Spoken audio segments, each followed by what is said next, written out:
आज बनने वाला है मेरा ड्रीम पीसी और इसके लिए जो कैमरा का एंगल है थोड़ा सा वाइड जो है वो करना पड़ेगा बिकॉज पावर एंड परफॉर्मेंस ये एक ऐसी चीज है जिसका हर क्रिएटर, गेमर, कोडर या हाई परफॉर्मेंस टास्क करने वाले को ड्रीम होता है और उनकी सारी एक्सपेक्टेशन आज मैं पूरा करने की कोशिश करूंगा क्योंकि ये सारे काम मैं खुद भी करता हूं।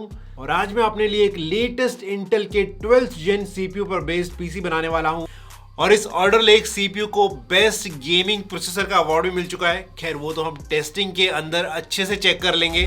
सो वीडियो को बिल्कुल इजी करने के लिए 3 पार्ट्स के अंदर मैंने इसको डिवाइड किया है। पहला तो पार्ट्स की डिटेल और मैंने उनको क्यों सिलेक्ट किया। दूसरी अगर बात करूं तो परफॉर्मेंस टेस्ट हम इसका करने वाले हैं और तीसरी अगर बात करूं तो वो है मेरा कंक्लूजन। एक पॉइंट इसके अंदर मैं और इंक्लूड करना चाहता था लेकिन वो आपके ऊपर डिपेंड करेगा, तो उसके लिए मुझे आपके सपोर्ट की जरूरत है। अगर आप नीचे कमेंट बॉक्स में मुझे बताएंगे कि how to assemble a PC, मैं एक डिटेल्ड वीडियो आपको बताऊंगा और कैसे आप बेस्ट पीसी अपने लिए असेंबल कर सकते हैं। खैर उसके बारे में तो कोई भी सवाल होगा आप मुझसे नीचे कमेंट बॉक्स में पूछ ही सकते हैं। अभी बात कर लेते हैं जो पार्ट्स मैंने इस्तेमाल करे हैं उनको मैंने क्यों सिलेक्ट किया है। और यहाँ पर सबसे पहले बात कर लेते हैं प्रोसेसर के बारे में क्योंकि अल्टीमेटली परफॉर्मेंस यहीं से मिलने वाली है और पूरा पीसी भी इसी के अकॉर्डिंगली बिल्ड होगा। सो यहाँ मैंने सिलेक्ट किया है 12th जेन का इंटेल Core i9-12900 के प्रोसेसर जो कि लेटेस्ट LGA 1700 सॉकेट 5 पे बेस्ड है। और यहाँ पर जो बात मुझे सबसे ज्यादा पसंद आई है वो है इसका हाइब्रिड आर्किटेक्चर। ये एक 10nm की FinFET टेक्नोलॉजी पे बेस्ड प्रोसेसर है जहां पर आपको 16 कोर और 24 थ्रेड्स देखने को मिल जाते हैं। And for the first time इसके अंदर 8 परफॉर्मेंस कोर्स है और 8 एफिशिएंसी कोर्स है। और अगर आप भी मेरी तरह एक हाई एंड पीसी बिल्ड कर रहे हैं तो इस बात को समझना और भी जरूरी हो जाता है। मतलब कि दोनों कोर्स के अगर मैं डिफरेंस की बात करूं तो जो एफिशिएंसी कोर्स है वो डिलीवर करते हैं लेस रॉ परफॉर्मेंस और उसकी वजह से जो एनर्जी है उसको भी काफी कम इस्तेमाल करते हैं। वहीं पर जब परफॉर्मेंस कोर्स की बात आती है तो डिजाइन किए गए हैं मैक्सिमम परफॉर्मेंस के लिए। अब ऐसा हर वक्त तो नहीं होता ना कि हमारे को मैक्सिमम परफॉर्मेंस ही चाहिए, तो ऐसे में लेस एनर्जी को कंज्यूम करेगा जो कि day to day normal task है उसको भी आप कर सकते हैं। कम पावर को ये कंज्यूम करता है लेकिन जब आपको जरूरत पड़ती है यहाँ पर आपको मैक्सिमम परफॉर्मेंस भी देखने को मिल जाती है। और अगर मैं मैक्स टर्बो स्पीड्स की बात करूं तो ये सीपीयू 5.2 गीगाहर्ट्ज तक आपको परफॉर्मेंस दे देता है। बाकी ये processor DDR5 RAM with PCI Zen 5 को सपोर्ट करता है और ये भी एक इंपॉर्टेंट रीजन रहा है इस प्रोसेसर को सिलेक्ट करने का बिकॉज DDR5 रैम जो है वो मच फास्टर है DDR4 के। वहीं पर अगर मैं बात करता हूँ PCIe Zen 5 की तो ऑलमोस्ट डबल स्पीड आपको यहाँ पर देखने को मिलती है PCIe Zen 4 के मुकाबले। और जो लोग content creation, 3D rendering, machine learning या हार्डकोर गेमिंग करते हैं they will definitely love it. बाकी ऑनेस्टली बताऊं तो लेटेस्ट टेक्नोलॉजी है, फ्यूचर प्रूफ है। अगले 4, 5, 6 साल के लिए अगर कोई दमदार पीसी आप बिल्ड करने की प्लान कर रहे हैं देन डेफिनेटली आपको लेटेस्ट कॉन्फ़िगरेशन और जबरदस्त स्पीड जो है वो देखने को मिल जाती है। सो रैम हमने यूज की है किंगस्टन फ्यूरी 4800 मेगाहर्ट्ज की, 16 GB की 2 स्टिक्स आपको यहाँ पर देखने को मिलती है। और बिल्कुल भी चिंता मत कीजिए अगर आपको कुछ भी समझ में नहीं आ रहा है तो आप मुझसे नीचे कमेंट बॉक्स में पूछ सकते हैं या फिर DM कर सकते हैं मुझे इंस्टाग्राम पर। मेरी इंस्टाग्राम आईडी है tech_वानी। बाकी बात करूं SSD की तो ये है WD की 1TB और ये Zen 4 की SSD है। और साथ में मेरे पास है ROG Strix Z690F मदरबोर्ड जिसको बेस्ट गेमिंग मदरबोर्ड का भी अवार्ड मिल चुका है। अब गाइस CPU अगर आपकी गाड़ी का इंजन है तो मदरबोर्ड उसकी चेसी है और दोनों का ही स्ट्रांग होना बहुत जरूरी है।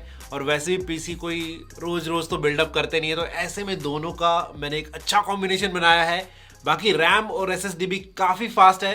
इसके बाद जो ग्राफिक कार्ड हमने इस्तेमाल किया है वो है MSI का RTX 3070। गेमिंग के अंदर डिटेल में बताऊंगा परफॉर्मेंस कैसे देखने को मिल रही है। और क्योंकि इस CPU का TDP थोड़ा सा हाई है तो यहाँ पर मैं हाईली रिकमेंड करूंगा कि आप एक अच्छी क्वालिटी का लिक्विड कूलर यहाँ पर इस्तेमाल करें। हमने जो यहाँ पर लिक्विड कूलर इस्तेमाल किया है वो है ROG का Ryujin 360 जो कि काफी सही कूलर है विद फुल शोशा 3.5 इंच की LCD डिस्प्ले भी आपको यहाँ पर देखने को मिल जाती है। पावर सप्लाई की बात करूं तो ये है 80+ गोल्ड स्टैंडर्ड क्रोजियर की RM सीरीज की RM750। और इस बीस्ट पीसी को पूरी तरीके से कॉम्प्लीमेंट करने के लिए ये है ASUS की TUF सीरीज की घातक कैबिनेट। और इसके लुक्स यार काफी डोमिनेटिंग है जो कि मुझे काफी ज्यादा पसंद आए। बाकी OS इसके अंदर इंस्टॉल करेंगे लेटेस्ट Windows 11 का।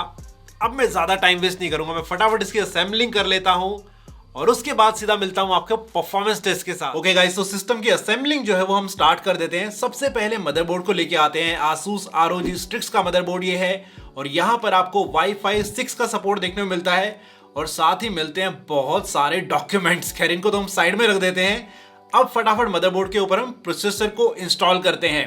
और यहां पर मैं आपको एक सजेशन दूंगा, ये जो सिक्योरिटी लिड लगी हुई है इसको आप मत हटाइएगा। जब आप पॉइंट टू पॉइंट सीपीयू को इंस्टॉल करते हैं मदरबोर्ड के ऊपर और नॉब को जब आप पुश करते हैं तो ये ऑटोमेटिकली निकल जाता है। तो ऐसे में इंश्योर हो जाता है कि अपने प्रोसेसर को सही तरीके से मदरबोर्ड पे लगाया है। और इसके बाद रैम को भी इंस्टॉल कर देते हैं मदरबोर्ड के ऊपर। यहाँ पर हमारे पास 16 GB की 2 स्टिक्स हैं। और अच्छी बात यह है ये DDR5 की रैम है, जहां पर आपको हाई फ्रीक्वेंसी की 4800 मेगाहर्ट्ज की स्पीड देखने को मिलती है। और इसके बाद नंबर आता है स्टोरेज का। यहाँ पर 1 TB Zen 4 की WD की स्टोरेज है, काफी फास्ट है। इसको भी परफॉर्मेंस के अंदर चेक करेंगे। पावर सप्लाई यूनिट जो हमने यहाँ पर इस्तेमाल करी है वो है क्रॉसहेयर की RM750 वॉट। इसको हम केसिंग के अंदर इंस्टॉल कर देते हैं, साथ ही हम मदरबोर्ड को भी यहाँ पर इंस्टॉल कर देते हैं। और ये जो हमारा ग्राफिक कार्ड है RTX 3070 MSI का, इसको भी इंस्टॉल करते हैं क्योंकि अल्टीमेट गेमिंग का मजा हमें इसी से लेना है। सो गाइज मैं क्या करता हूँ, सारी चीजों को असेंबल कर देता हूँ, सिस्टम के अंदर विंडोज को इंस्टॉल कर देता हूँ, क्योंकि अगर मैं स्टेप बाय स्टेप बताने लगा तो वीडियो जो है बहुत लंबा हो जाएगा। हालांकि मैं पर्सनली चाहता हूं कि मैं आपको स्टेप बाय स्टेप बताऊं कि सिस्टम कैसे असेंबल होता है। उसके लिए आप मुझे नीचे कमेंट बॉक्स में लिख के बता सकते हैं। वो वीडियो में डेडिकेटेड बताऊंगा कैसे आप सिस्टम को असेंबल कर सकते हैं, विंडो डाल सकते हैं। अभी अगर मैं बेंचमार्क स्कोर्स की बात करूं तो सिनेबेंच R23 के अंदर आपको मल्टी कोर के अंदर 20,057 पॉइंट्स जो है देखने को मिल जाएंगे। और अगर हम बात करें गीक बेंच स्कोर्स की तो सिंगल कोर के अंदर आपको 1814 पॉइंट्स देखने को मिलते हैं। वहीं पर मल्टी कोर के स्कोर की अगर बात करूं तो वो 16,000 को भी क्रॉस कर जाता है। एंड गाइस PC Mark 10 की अगर बात करें तो यहां पर 8,500 का स्कोर भी जो है वो क्रॉस हो रहा है। यहां पर आपको 8,586 का स्कोर जो है वो देखने को मिलता है। और अगर मैं हाई ग्राफिक्स के अंदर बात करता हूं फाइनल फैंटेसी की तो यहां पर आपको 12,000 से भी ज्यादा का स्कोर देखने को मिल जाता है। अब वैसे तो हमने यहाँ पर काफी सारी गेम्स जो है वो प्ले करी है और इसको वर्ल्ड बेस्ट गेमिंग प्रोसेसर का अवार्ड भी मिल चुका है। अब यहाँ पर अगर हम बात करें वॉरफेस जैसी गेम की तो यहाँ पर FPS जो है मुझे 350 से भी ज्यादा मिले कॉन्टिन्यूस, और ये काफी बड़ा स्कोर है। इसके अलावा फोर्टनाइट एक ऐसी गेम है जो मेरी पर्सनल फेवरेट है और लगभग 3.5 या 4 घंटे कॉन्टिन्यूस ये गेम हमने यहाँ पर प्ले करी। ना कोई हमें लैग देखने को मिला, ना कोई हीटिंग इश्यूज हमें यहाँ पर देखने को मिले। कांस्टेंट जो टेम्परेचर है वो भी सही तरीके से मेंटेन किया गया और गेम की परफॉर्मेंस भी काफी स्मूथ रही। इसके अलावा हेलो इन्फिनिट की बात करें, BGMI की बात करें, GTA 5 की बात करें, सभी गेम्स जो है वो आप यहाँ पर अल्ट्रा स्मूथ खेल सकते हैं। इवन अगर आप लाइव स्ट्रीमिंग भी करना चाहते हैं तो this PC is enough capable. आप यहाँ पर अपना YouTube चैनल भी खोल सकते हैं, गेमिंग चैनल खोलना चाहते हैं तो लाइव स्ट्रीमिंग भी कर सकते हैं। कोई भी दिक्कत आपको नहीं आने वाली है। सभी तरीके के AAA टाइटल्स की बात करूं या फिर मतलब हाई सेटिंग्स के अंदर गेम खेलने की बात करूं, this CPU is enough capable. आप यहां पर सभी तरीके की गेम्स जो है वो बहुत इजीली खेल सकते हैं। अब बात करते हैं प्रोडक्टिविटी सॉफ्टवेयर्स की। यहाँ पर हमने फोटोशॉप को इस्तेमाल करा, प्रीमियर प्रो को भी हमने यहाँ पर इस्तेमाल करा, इवन 4K वीडियो एडिटिंग भी हमने यहाँ पर करी और काफी सारी लेयर्स भी उस पर लगाई। एंड ट्रस्ट मी गाइज, इससे पहले जो मैं CPU इस्तेमाल कर रहा था वहां पर जिस रेंडरिंग के अंदर हमें 12 से 14 मिनट लगते थे, इस CPU के अंदर वही रेंडरिंग का टाइम घट के सिर्फ 6 मिनट 40 सेकंड रह गया था। And it's a huge difference. अब यहाँ पर इस सिस्टम को इस्तेमाल करते हुए हमें 3 हफ्ते से भी ज्यादा का टाइम हो चुका है। कॉन्टिन्यूस हम इस्तेमाल कर रहे हैं इसको, गेमिंग हम यहाँ पर कर रहे हैं। प्रीमियर प्रो जो है वो रेगुलर इस्तेमाल हो रहा है। मेरे काफ़ी सारे वीडियोस जो भी प्रीवियस आए हैं वो इसी सिस्टम पे हमने एडिट किए हैं। और इस सिस्टम पे इसलिए एडिट करें क्योंकि जो पिछले वाला सिस्टम है ना उस पर काम करने में मज़ा नहीं आता है। एक आदत पड़ जाती है ना आदमी को, जब उसको अच्छी स्पीड मिलने लग जाती है तो वो पिछले वाले स्पीड जो ठीक भी थी तो उसको फिर वो इग्नोर करता है इस्तेमाल करने के लिए। तो अगर आप फाइनल कंक्लूजन की बात करते हैं तो इस वक्त मार्केट के अंदर ये one of the best CPU है, इसमें कोई भी डाउट नहीं है।